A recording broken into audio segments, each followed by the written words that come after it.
नमस्कार दोस्तों, स्वागत है आपका आज के हमारे इस वीडियो में, जिसके अंदर हम बात करने वाले हैं एसिड बेस बैलेंस की। नॉर्थ साइड ट्रायंगल सीरीज के अपने इस अगले वीडियो में हम बात करेंगे कि एक एसिड बेस बैलेंस के क्वेश्चंस कैसे सॉल्व करने हैं। देखिए, जब भी कोई भी नर्सिंग का कंपटीशन एग्जाम लगेगा, वहाँ पे एसिड बेस बैलेंस का सवाल जरूर आता है। मतलब कि कहीं ना कहीं आपने सुना होगा भाई कि ये मेटाबॉलिक एल्कलोसिस है या एसिडोसिस, ये रेस्पिरेटरी एसिडोसिस है या एल्कलोसिस है, कौन सा कंपनसेट कर रहा है, कौन सा पार्शियली कंपनसेट का है, कौन सा अनकंपनसेट का है। तो इस रिगार्डिंग बहुत सारा डाउट रहता है बच्चों को कि भाई हम किस प्रकार से सॉल्व करें। इसलिए आज का ये पूरा वीडियो इसी के ऊपर होने वाला है कि हम टोटली लर्न करेंगे इस एबीजी एनालिसिस को भी, और साथ ही साथ ये भी सीखेंगे एसिड बेस बैलेंस अपनी बॉडी किस प्रकार से करती है और किस केस में एल्केलोसिस होता है, एसिडोसिस होता है। तो यहाँ से आपके हर सवाल का जवाब आपको मिल जाएगा।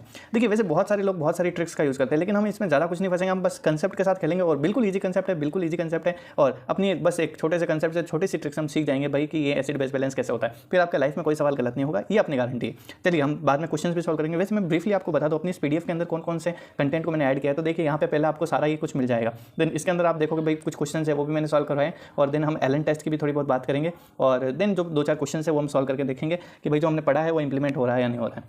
तो आज का हमारा जो टॉपिक है वो रहने वाला है एसिड बेस बैलेंस के ऊपर, एसिड बेस और बैलेंस, इनका बैलेंस। और इसके अंदर जो मेजर चार चीज़ आती है कि भाई एसिडोसिस या एल्केलोसिस है ना, एसिडोसिस या एल्केलोसिस, इन सब में कैसे डिफरेंशिएट करना होता है, या फिर मेटाबॉलिक कौन सा होता है, रेस्पिरेटरी कौन सा होता है, इन सबको पता लगाएंगे। कंपनसेट कौन सा है, अनकंपनसेट कौन सा है, पार्शियली कंपनसेट कौन सा है ना। तो देखो, सबसे पहले हम पढ़ते हैं एक छोटा सा टॉपिक इसके लिए, एबीजी एनालिसिस। ये क्या है ये समझते हैं। एबीजी का पूरा नाम क्या होता है। देखिए, जब भी हम जाते हैं अपने हॉस्पिटल के अंदर, आप एबीजी वर्ड जरूर सुनते हो, और हर एक नर्सिंग स्टूडेंट को ये पता भी होता है। इसका पूरा नाम होता है आर्टीरियल ब्लड गेज एनालिसिस, है ना। यानी कि जो आर्टरी के अंदर ब्लड है उसको देखना, उसके अंदर CO2 का लेवल क्या है, ऑक्सीजन का लेवल क्या है, साथ ही साथ जो भी बाइकार्बोनेट वगैरह है उनका लेवल क्या है, ताकि हमें पता चले कि एसिड कितना है बॉडी में, बेस कितना है। देखिए, हमारी जो बॉडी होती है वो नॉर्मल पीएच पे काम करती है, और हमारी जो बॉडी की नॉर्मल पीएच होती है वो होती है 7.35 से 7.45। अब देखिए, कई सारे एग्जाम में यही क्वेश्चन आ जाता है कि अपनी बॉडी की नॉर्मल पीएच रेंज क्या होती है। तो आपको ये आंसर ध्यान रखना है। कई जगह ये भी पूछ लेते हैं अपनी बॉडी के अंदर CO2 का नॉर्मल लेवल क्या होता है ना। CO2 PCO2 partial pressure of CO2 क्या होता है। तो देखिए, यहाँ से आपको 35 उठाना है और यहाँ से 45 उठाना है। 35 to 45 mm ऑफ Hg है CO2 का नॉर्मल लेवल होता है ना। तो ये चीज़ समझनी है। अब देखिए, हम क्या करते हैं, एबीजी लेने के लिए या एबीजी का सैंपल लेने के लिए क्या होता है कि जो डॉक्टर होता है वो यहाँ आर्टरी में, भाई यहाँ की आर्टरी में, रेडियल आर्टरी में, या फीमोरल आर्टरी से ले सकता है, ब्रेकियल आर्टरी से ले सकता है। उन सब में एक प्रिक करता है, छोटी सी जो एक हिपेरानाइज्ड सिरिंज होती है 2 ml की, उस सिरिंज से उसके अंदर प्रिक करता है।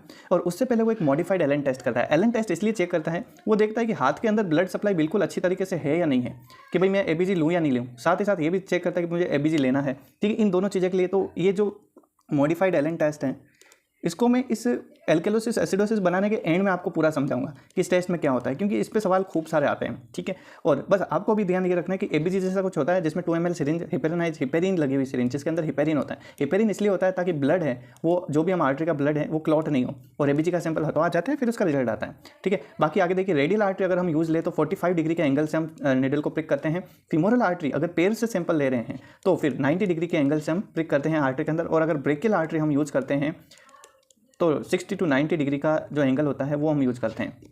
तो ये चीज़ है जो आपको ध्यान रखनी है। अब आगे हम अपने टॉपिक पे चलते हैं, जहाँ पे हमारा मेन टॉपिक है एसिडोसिस और एल्केलोसिस। अब देखिए गाइस, मैं इस कैमरा को छोटा कर लेता हूँ बिल्कुल ही। अब समझिएगा, हमारी जो बॉडी होती है उसका जो नॉर्मल पीएच होता है वो होता है 7.35 से 7.45। जब भी बॉडी के अंदर पीएच बढ़ती है तो एल्केलाई बढ़ जाते हैं। आपने बचपन के अंदर भी पढ़ा होगा कि अगर पीएच बढ़ती है तो एल्केलोसिस होता है, और अगर पीएच कम होता है तो एसिडोसिस होता है। इसी चीज़ को मैं थोड़ा सा आपको अच्छे से समझाता हूँ बोर्ड के ऊपर। देखिए, सीन क्या है कि हमने बचपन में एक पीएच स्केल करके कुछ पढ़ा था। पीएच स्केल में क्या होता था कि 1 से 14 तक पीएच होती थी। ठीक है, 0 से 14 तक पीएच होती थी। हम ऐसे बोलते थे कि 0 से 7 तक अगर कुछ भी है तो वो एसिड है। फिर हम बोलते थे 7 से 14 तक अगर कुछ भी है तो वो बेस है। अब 7 से जितना ज़्यादा बढ़ता जाता वो बेस उतना ही ज़्यादा होता जाता, 7 से जितना कम होता वो एसिड उतना ही होता। अब कुछ ऐसा ही यहाँ पे भी है। अपनी जो बॉडी होती है उसकी जो नॉर्मल पीएच होती है, वो होती है 7.35 से 7.45। इस पीएच रेंज पर अपनी बॉडी है वो काम करती है। ठीक है, अगर इस 7.35 से कम हुआ तो बॉडी के अंदर होगा एसिडोसिस, यानी कि एसिड की मात्रा बढ़ जाएगी। आपको इजीली समझ में आ रहा है। 7.45 से ज़्यादा हुआ तो भैया बेस बढ़ जाएगा, यानी कि बेसिसिटी हो रही है, या फिर इसको सिंपली हम बोल देते हैं कि एल्केलोसिस हो रहा है, एल्केलोसिस होता है। ठीक है, ओके। देन दूसरा फंडा क्या है, अपनी बॉडी के अंदर 2 ऑर्गन है जो पूरा पीएच बैलेंस का काम करते हैं। इन 2 ऑर्गन के नाम बता रहा हूँ। सवाल भी आता है कि कौन से 2 ऑर्गन है जो बॉडी के अंदर पीएच बैलेंस का काम करते हैं। अगर किसी को पता है तो वो जरूर सोचेगा कि जो मैं बता रहा हूँ वही आपने सोचा था क्या। तो पहला है लंग्स। ओके, पहला है लंग्स, आपके फेफड़े। ठीक है, ये पहला लंग्स, और लंग्स कुछ ऐसे दिखते हैं। मैंने बड़े ही वाहियात डायग्राम बनाए हैं तो मैं इसको मिटाता हूँ, और ये लंग्स कुछ ऐसे। ठीक है, ये लंग्स कुछ ऐसे। ओके, लंग्स कुछ ऐसे दिखते हैं। देन सेकंड नंबर पे ऑर्गन है kidney. Yes you are right, kidney. Kidney कैसे दिखती है किडनी? यहाँ पे रीनल आर्टरी, रीनल वेन, और यहाँ से एक सेम के बीच की तरह किडनी। ओके, ये दो ऐसे ऑर्गन है जो आपकी बॉडी के अंदर काम करते हैं किसका? एसिड बेस बैलेंस का। ये कैसे करते हैं थोड़ा सा मैं आपको समझाता हूँ, पूरी कहानी समझाता हूँ, मज़ा आएगा इस टॉपिक को पढ़ने में। देखिए, जो लंग्स होते हैं वो आपको पता है गैस का एक्सचेंज करता है, O2 और CO2 का एक्सचेंज करते हैं, और जो CO2 गैस होती है ना भैया, वो CO2 एसिडिक होती है। यानी कि ये समझ लीजिए, अगर बॉडी के अंदर CO2 बढ़ गई तो फिर एसिडिटी होगी, और अगर वो रेस्पिरेटरी सिस्टम की वजह से होती है तो रेस्पिरेटरी एसिडोसिस होगा, है ना। देन अगर मान लीजिए किसी केस में कुछ ऐसा हुआ कि भाई किडनी है, किडनी का काम क्या होता है? किडनी का काम होता है जो बॉडी के अंदर बाइकार्बोनेट बनते हैं, इन बाइकार्बोनेट्स को बाहर निकालना, बाइकार्बोनेट को बाहर निकालना है बॉडी से। अगर बॉडी में बाइकार्बोनेट बढ़ गए, नॉर्मल से, तो ये बॉडी में करवा देते हैं एल्केलोसिस। यानी कि 4 केस है भैया। 4 केस क्या क्या है समझिएगा, बिल्कुल प्यार से, बिल्कुल बेसिक हम चल रहे हैं कि अगर CO2 बढ़ी तो होगा एसिडिटी, और CO2 घटी तो होगी बेसिसिटी, या जिसको हम एल्केलोसिस बोल देते हैं। अगर भैया बाइकार्बोनेट HCO3 बढ़ा, तो बाइकार्बोनेट क्या है कि बेसिक नेचर का होता है, तो ये एल्केलोसिस करवाता है। और HCO3 अगर घटा तो एसिडिटी करवाता है। ओके, और ये जो है ये मेटाबॉलिक रीजन से जुड़ा हुआ है, ये जो है ये रेस्पिरेटरी सिस्टम से जुड़ा हुआ है। अब समझिएगा, मैं आपको पहले ये बताता हूँ कि नॉर्मल बॉडी के अंदर CO2 का लेवल कितना होता है। समझिएगा, बॉडी के अंदर नॉर्मल CO2 का लेवल कितना होता है, तो वो होता है 35 से 45 mmHg। अर्लियर मैंने आपको बताया था pH का लेवल 7.35 से 7.45 होता है, और नॉर्मल बाइकार्बोनेट का लेवल क्या होता है, तो याद रखिएगा 22 से 26 मिली इक्विवेलेंट पर लीटर। ध्यान रखिएगा, कई कई जगह एनक्लेक्स वाले क्वेश्चंस यहाँ खेलते हैं, वो 22 से 28 भी दे देते हैं। ये क्वेश्चन गलत है, ये डाटा है वो गलत है। 22 से 26 होता है। ओके, 22 से 26 बाइकार्बोनेट लेवल होता है, 35 से 45 ये होता है, और ये pH रेंज होती है। अगर आपने ये 3 चीज़ें याद कर ली तो आपके क्वेश्चंस बहुत आराम से बनेंगे। ओके, अब समझते हैं, हम आगे वापस से चलते हैं अपने उस शॉर्ट नोट्स की तरफ, जहाँ पर हमने कुछ लिख रखा था। हमने लिखा क्या? सेम जो मैंने आपको समझाया सब वही लिखा है कि pH बढ़ेगी, एल्केलोसिस, एसिडोसिस, है ना। मेटाबॉलिक्स में कौन कौन से ऑर्गन होते हैं, ठीक है। अब 3 फंडे आते हैं कि कंपनसेट करते हैं, अनकंपनसेट करते हैं, पार्शियली कंपनसेट करते हैं, उनको हम समझते हैं। बट मैं आपको यहाँ पे एक क्वेश्चन पूछता हूँ प्यारा सा, उस प्यारे से क्वेश्चन की तरफ चलते हैं कि मान लीजिए कोई बंदा है, उसके गले में कुछ फंस गया, ठीक है, गले में कुछ फंस गया। अगर गले में फंस गया तो उसको सांस में दिक्कत आएगी। सांस में अगर दिक्कत आई तो उसकी बॉडी के अंदर ऑक्सीजन कम होगी, और कौन सी गैस बढ़ेगी? CO2 बढ़ेगी। CO2 अगर बढ़ती है तो मुझे बताइए कि उस बंदे के अंदर एसिडोसिस होगा या एल्केलोसिस होगा? Yes you are right, acidosis होगा। अब ये किस सिस्टम की वजह से हो रहा है? रेस्पिरेटरी सिस्टम की वजह से, तो ये रेस्पिरेटरी एसिडोसिस में जाएगा। तो ऐसा ही एक सवाल है, छोटे मोटे एग्जाम में आता रहता है कि एक बंदा है वो अनकॉन्शियस हुआ, धीरे धीरे सांस ले रहा था, और जैसे ही वेंटिलेशन कम हुआ तो pH कम हुई, CO2 बढ़ी, उसे रेस्पिरेटरी एसिडोसिस बोलते हैं। CO2 का नॉर्मल लेवल यहाँ पे बता दिया है, बाइकार्बोनेट का नॉर्मल लेवल यहाँ पे बता दिया है ना। अब आगे हम चलते हैं कुछ क्वेश्चंस की तरफ और समझते हैं कि क्या क्या होता है। अब देखिए, हमारी ट्रिक ये है कि सबसे पहले आपको pH देखनी है। क्या देखना है? pH अगर भाई घट रही है, यानी कि ओके, pH अगर घट रही है, pH घटने का मतलब अगर 7.35 से कम हुई तो एसिडोसिस होगा, 7.45 से ज़्यादा हुआ तो एल्केलोसिस होगा, और अगर इस दोनों के बीच में है तो वो भैया नॉर्मल है। देन अगली चीज़ क्या देखनी है?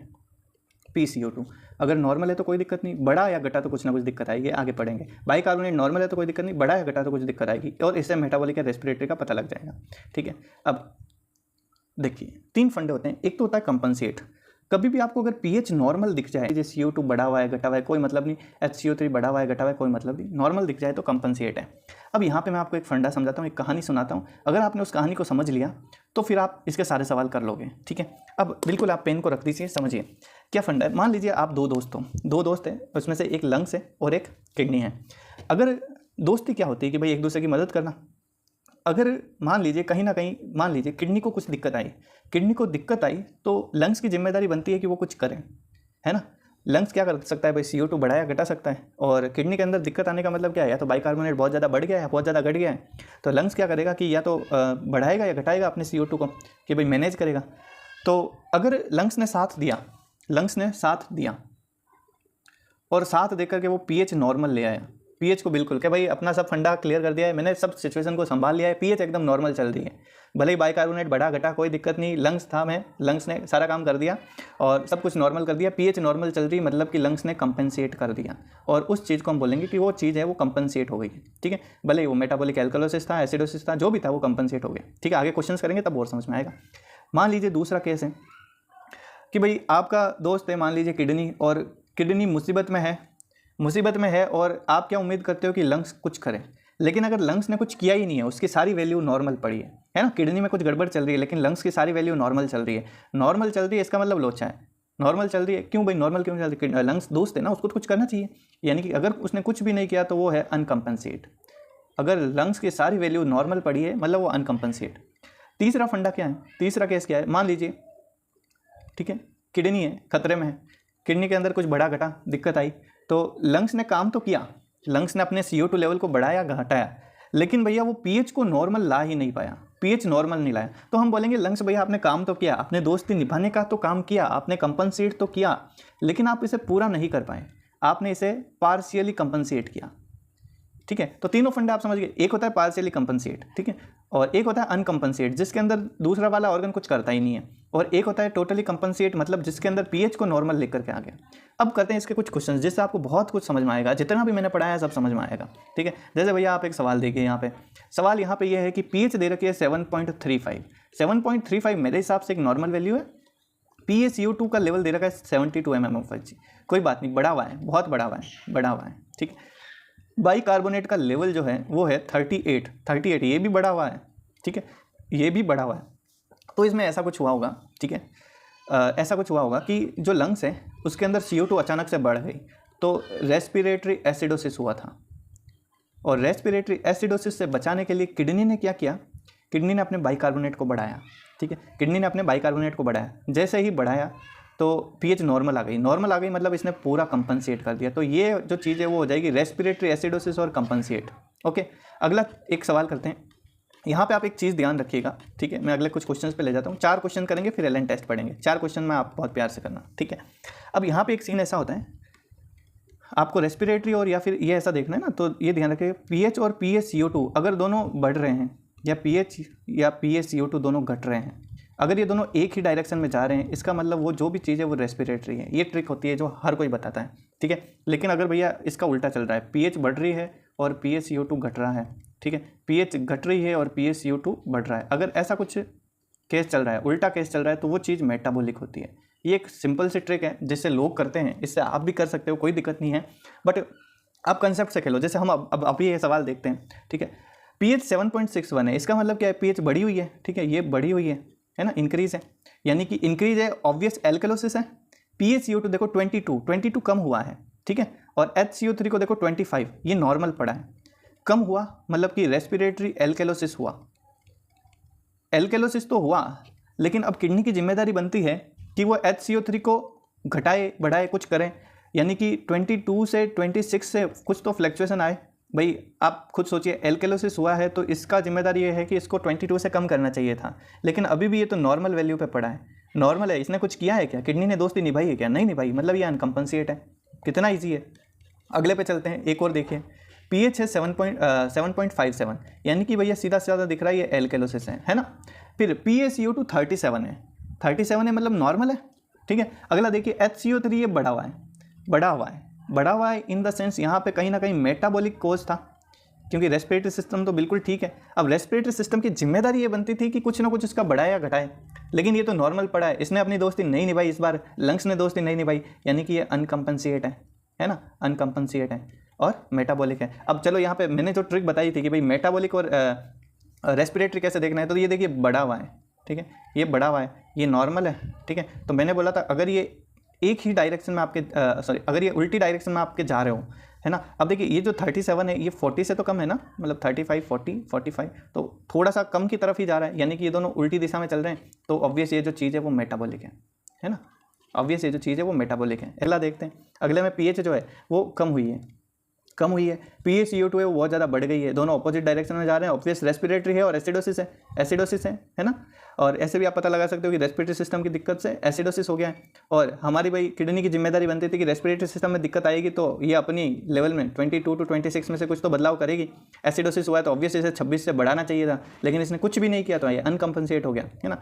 तो इस तरीके से आप सारे ही कितने भी क्वेश्चन है इस पर कर सकते हो, बहुत ईजी टॉपिक है, मज़ा आता है इसको करने में। अब हम समझते हैं यहाँ पे एक और छोटा सा टेस्ट जिसको बोलते हैं मॉडिफाइड एलन टेस्ट, है ना। अब ये ले लेते हैं हम, ठीक है, ये एलन टेस्ट या मॉडिफाइड एलन टेस्ट। इसमें समझते हैं, देखिए होता क्या है कि आप इस पूरे सिचुएशन को क्लिनिकल सिनेरियो के हिसाब से समझना। भाई जब भी आपको मान लीजिए बोल दिया कि आपको एबीजी का सैंपल लेना है, अब एबीजी का सैंपल लेने के लिए जैसे ही गए तो वहाँ पे हमें ये देखना पड़ेगा कि हम जो नीडल प्रिक कर रहे हैं उस प्रिक करने के बाद अगर वहाँ पे कुछ दिक्कत आ गई, वहाँ पे कुछ अकलजन हो गया, कुछ जम गया, तो इस हाथ के अंदर तो सप्लाई बंद हो जाएगी। तो यहाँ पे ना 2 आर्टरीज आ रही हैं। एक तो भैया ये जो इस छोटी अंगुली की तरफ जा रही है वो है अल्नर आर्टरी, और ये जो इधर जा रही है अंगूठे की तरफ वो है रेडियल आर्टरी।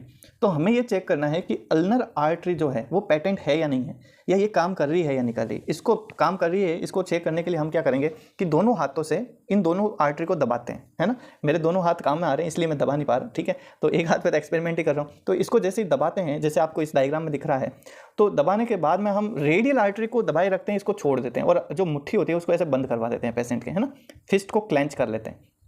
फिस्ट को क्लेंच करने के बाद अब जैसे ही हम इसको छोड़ते हैं, एक को छोड़ते हैं, अल्नर को छोड़ते हैं और उसका हाथ खुलवाते हैं, तो अब मान लीजिए अगर ये अल्नर आर्टरी बराबर ब्लड सप्लाई कर रही है, तब तो ये हाथ वापस से जो फ्लश हो रखा था या फिर इसको सप्लाई को बंद करने की वजह से जो थोड़ा हल्का सा फ्लश पड़ रखा था, नीला पड़ रखा था, वो वापस से सही हो जाएगा, वापस से ब्लड सप्लाई जाएगी। तो ठीक है, यानी कि अगर ये वापस सही हो रहा है ना, अगर अल्नर आर्टरी वापस से बढ़िया सप्लाई कर रही है और हाथ एकदम वापस नॉर्मल हो गया है, ब्लड सप्लाई चली गई है, इसका मतलब अल्नर आर्टरी अपनी बहुत अच्छी है। यानी कि हमने चेक कर ली एलन टेस्ट से अल्नर आर्टरी की पेटेंसी।